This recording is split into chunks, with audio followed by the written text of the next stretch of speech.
Pretty good. Pretty good. All in all, it's a success. I'm just going to get better at it. That's pretty good.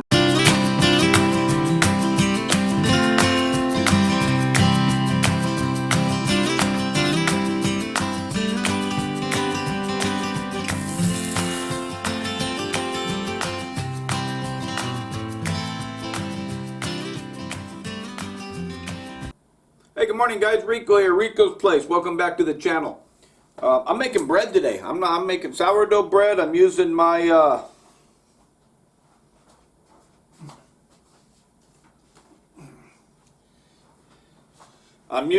own sourdough starter.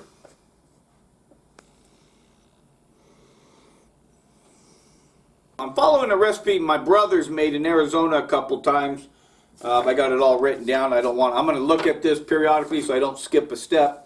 But he's made it 3 or 4 times, and it's now his go-to sourdough. Let's get started. Let me go over what we're going to be using today. We have a bread flour, a King Arthur bread flour. I got 500 grams of that.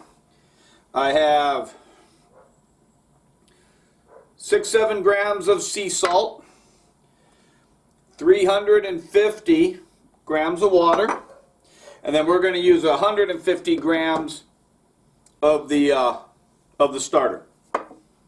And then we're going to mix the water, the starter, the flour, mix it all up, let it set for 25-30 minutes, put the salt on it, fold it into itself a few times, and then let it proof and rest again, shape it, put it in the oven.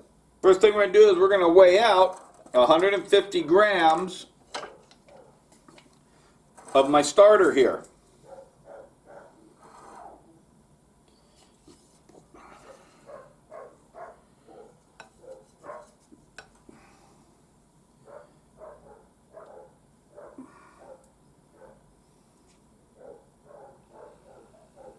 That's 43. One of the reasons why I weigh everything out and it's not just a half a cup, half a scoop or whatever, it's because if you weigh everything out according to the recipe, it should turn out. We're going to go ahead and put our water in.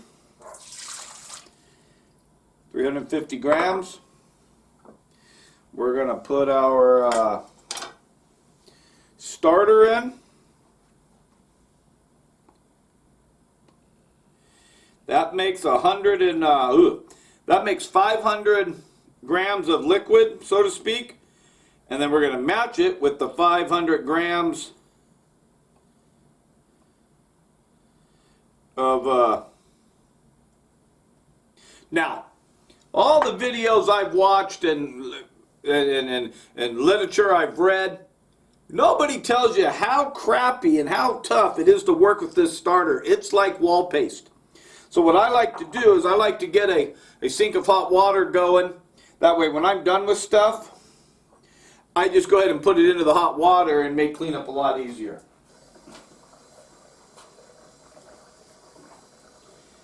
And then we're just gonna, I'm not gonna mix this up like where it's all dissolved. I'm just gonna break it up in the water. And then we're just gonna whisk it around. So we got this, I don't know what they're called, but it's like a whisk, but it's made for bread dough, where I'll figure out the name of it, but it works pretty good. And we're just going to mix this together. We're not going to over mix it, and it's just going to mix into a sticky freaking mess. All right, we're going to let that rest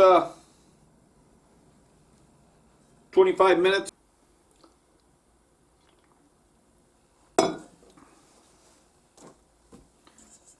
we've left this in the, I've left this in the bowl, mixing bowl, for about 25 minutes or so, maybe a little longer. Now what we're going to do is we're going to transfer it into a bigger bowl, And I've wiped this down with some vegetable oil. This will keep the dough from sticking to it. And we're going to just if you're going to do bread, get one of these a good plastic dough scraper. And we're just going to kind of lift this one out. Alright, so we're going to set this one down. This is in here.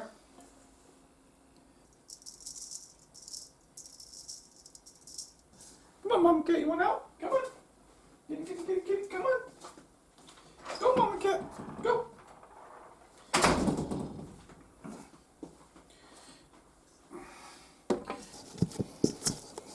And all I'm doing is picking the dough up, folding it over. So we're going to cover this with a damp towel. Then every 30 minutes, we're going to just fold it into each other again. 30 minutes, again, 30 minutes, again. We're going to do that for an hour and a half. So this is my last flipping it into itself. I did this, this will be the third time. I did it every 30 minutes. So our next step is we're just going to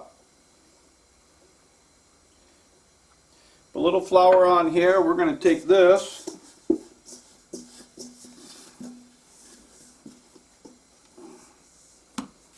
And we're just going to kind of roll it into itself.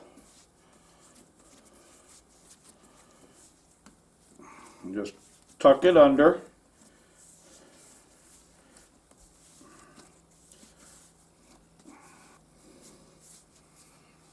This is a bannekin. The idea is the bread rises and increases size. It hits the sides and it comes up. So you're getting a tall loaf instead of something like this. One of the things you have to do is you got to flour this so the dough doesn't stick to it.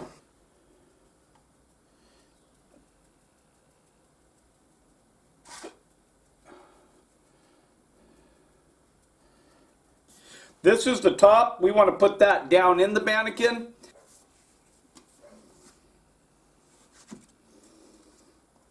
We're going to cover this. We're going to put it in an area of the house that's about 80 degrees. I don't know if they're supposed to go all the way to the top or over. That looks pretty good to me. And then the bottom, which is the top of the loaf, it should have all these little rings on it. It should look really good when we flip it into the Dutch oven. What are we doing here? Oh, I think my brother put a piece of parchment paper in there. So I have a piece of parchment paper that we're going to put down here in the bottom. Then we'll throw this loaf onto here. We're going to do what they we're going to go ahead and we got to cut some lines in the top so it'll blow up when it cooks.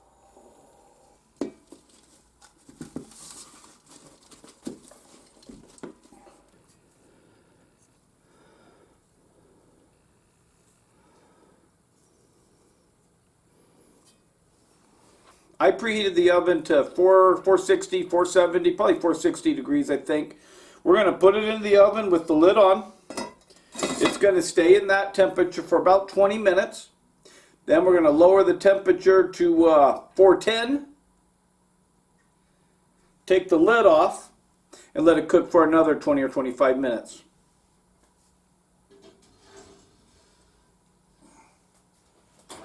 Go look at it in 20 minutes, see if it's risen, see if it looks good. Take the lid off, cook it again for another 20, 25 minutes. Hopefully we get a pretty good looking loaf. Holy moly, that looks pretty good. Put this back in, bring this temp down to like 420. We'll let that cook another 25 minutes. Well, this is it. This is the end of a hard day's work. These look terrific. I still got to work on my knife cutting skills on the scoring. I'm not real sure what we're going to do there.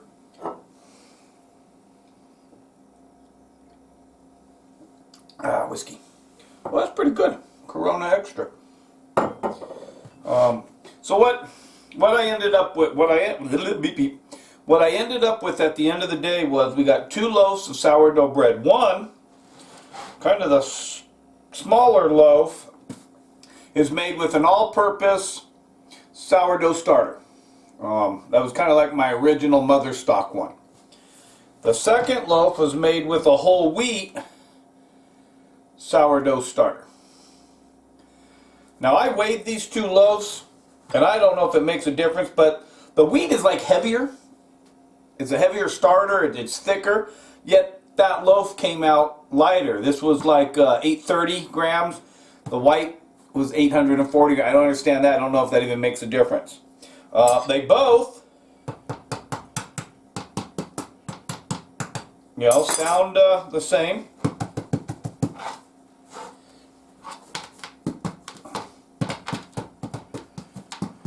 Okay, those sound pretty good.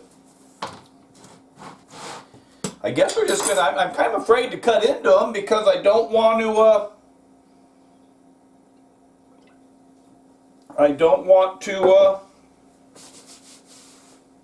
I want them to be perfect, and if I cut into them, they might not be.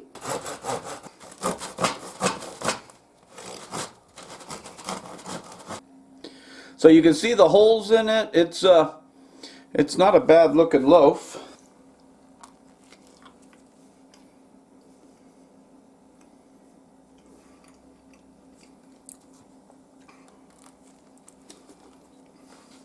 It's chewy. It's pretty good. It's moist. It's got a little crunch. I think I should have cooked it longer.